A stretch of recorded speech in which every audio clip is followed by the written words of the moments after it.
6 నెలల్లో పెళ్లి పథకంలో చేరండి. మీ ప్రియమైన వారికి 6 నెలల్లో పెళ్లి చేయండి. కృష్ణ సాయి బ్రాహ్మణ వివాహ పరిచయ వేదిక బ్రాహ్మణులకు మాత్రమే. మరిన్ని వివరాలకి కాల్ 8855592015 లేదా 9000333990.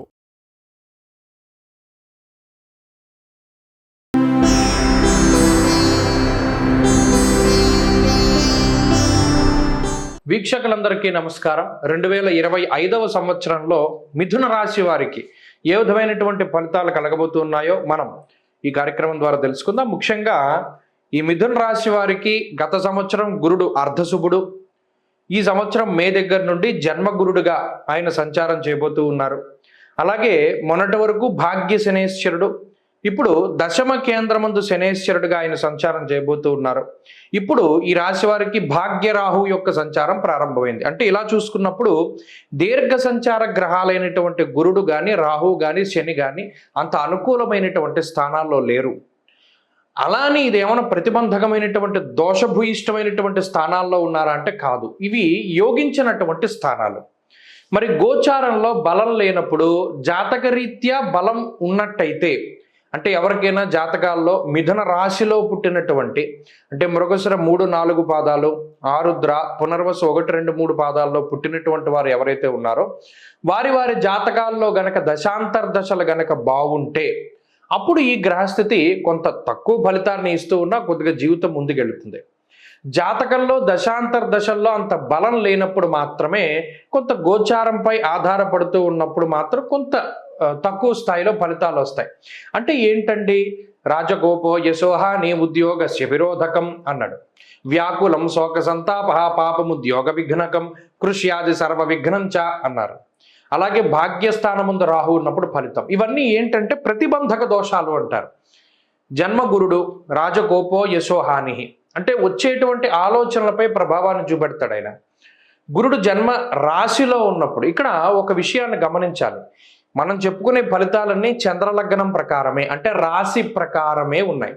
లగ్నం వేరు, రాశి వేరు. ఈ గోచార ఫలితాలన్నీ రాశి ప్రకారమే ఉంటాయి.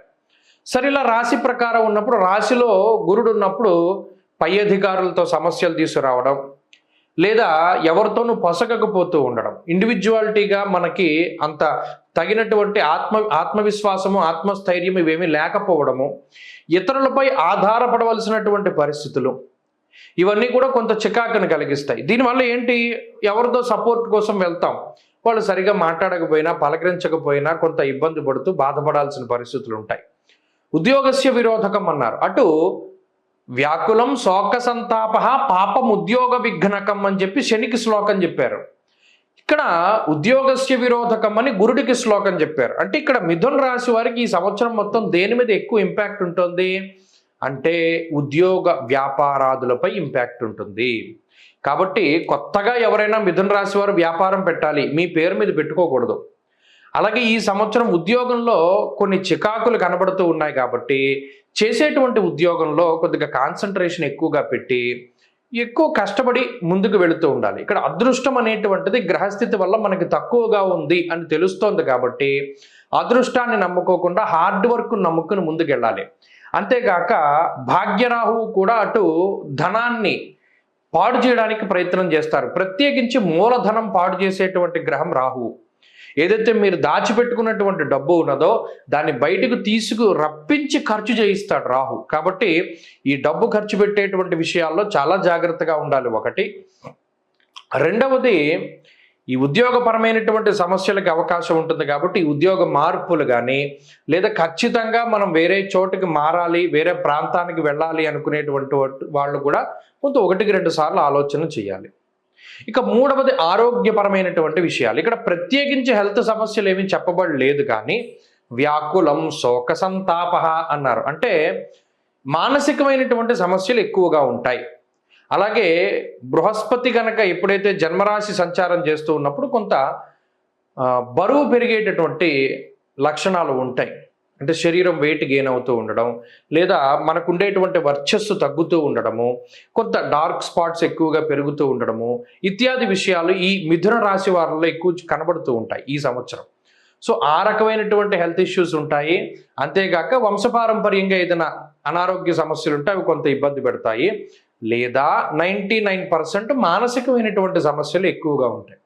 కాబట్టి ఆర్థిక పరమైనటువంటి విషయాల్లో ఖర్చు పెట్టవలసి వచ్చినప్పుడు చాలా జాగ్రత్తగా చూసుకోవాలి. ఒకటి, హెల్త్ పరంగా మానసికంగా ఎప్పుడు కూడా ఉత్సాహంగా ఉండాలి. రెండు, ఇక ఉన్నతాధికారులతో కానీ మిత్రులతో కానీ సన్నిహితులతో కానీ కుటుంబ సభ్యులతో కానీ మెలిగేటప్పుడు చాలా జాగ్రత్తగా మెలుగుతూ ఉండడం ముఖ్యమైనటువంటి విషయం. ఇక ఈ సంవత్సరంలో చదువరులకి, కాంపిటేటివ్ ఎగ్జామ్స్ రాసేటువంటి వాళ్ళకి, వీళ్ళందరికీ లాంగ్ టర్మ్ తీసుకునేటువంటి వాళ్ళకి, వీరందరికీ కూడా గ్రహస్థితి మిశ్రమంగా ఉన్నది. జాతకంలో దశాంతర దశలు ముఖ్యం కాబట్టి దాన్ని ఆధారంగా చేసుకుని ముందుకెళ్ళాలి. ఈ సంవత్సరం మొత్తం కొంత ఈ గ్రహస్థితి నుండి బయటపడడానికి, బాగుండడానికి ఏం చేయాలండి అంటే దక్షిణామూర్తి యొక్క ఆరాధన కానీ దత్తాత్రేయుని యొక్క ఆరాధన కానీ చేయాలి. సిద్ధమంగళ స్తోత్రాన్ని ప్రతిరోజు చదువుకుంటూ ఉండడం, లేదా ఆదిత్య హృదయాన్ని ప్రతిరోజు చదువుకుంటూ ఉండడం, దక్షిణామూర్తి స్తోత్రాన్ని ప్రతిరోజు చదువుకుంటూ ఉండడం మంచిది. ప్రత్యేకించి గురువారం వచ్చింది అంటే శివాలయానికి వెళ్ళి దీపారాధన చేసి నంది దగ్గర దక్షిణామూర్తి స్తోత్రాన్ని చదవగలిగితే ఈ సంవత్సరం మొత్తం మంచి ఫలితాలు సంప్రాప్తమవుతాయి. స్వస్తి.